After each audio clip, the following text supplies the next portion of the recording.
As a taxpayer, I would be outraged at something like this. I think people should be absolutely outraged at the extraordinary level of financial incompetence. This will be resolved somewhere, sometime. How much money is going to be wasted before that happens? And how much heartache is Daniel going to have to suffer with the uncertainty and the confusion and the distress that he experiences? And how much heartache are we going to have to go through? Because it is heartbreaking for me as a father to go in there and to look at my son sitting in a ward and think, what kind of life is this for him? So Daniel he's 13 years old. He's our second youngest of four. He was diagnosed with autism when he was 2. So he has an autism spectrum disorder and a general learning disability. So I suppose kind of emotionally he's sort of around the age of a 5-year-old, even though he's 13. And he would have severe anxiety and severe challenging behaviour. Came to a point in March when we were experiencing pretty much daily episodes of violence.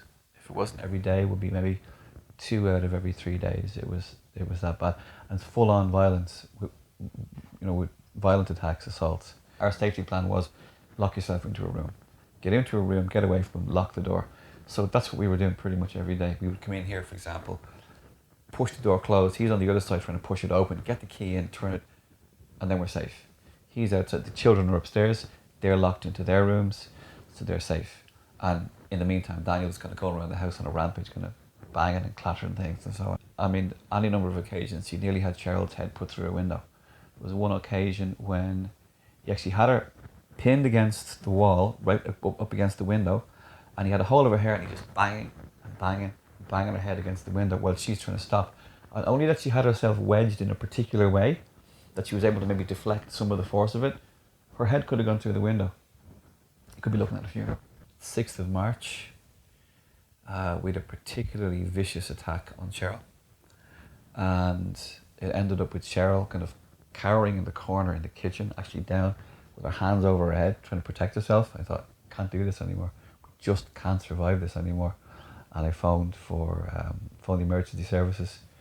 The guards came out, an ambulance arrived, and they decided they were going to take him into Temple Street.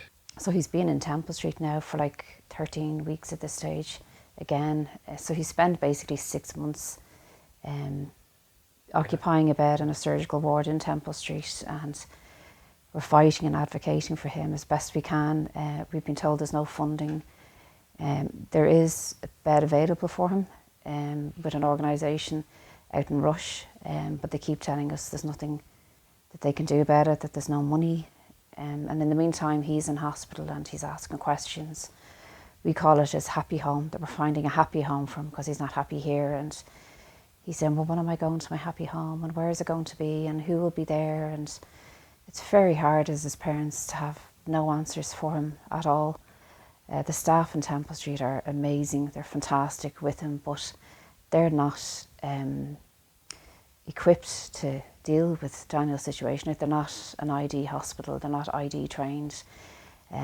He's on a very busy ward. They have to cancel 2 surgeries a week because he's there, and they're spending a fortune keeping him there. He has agency staff on with him 24 hours a day.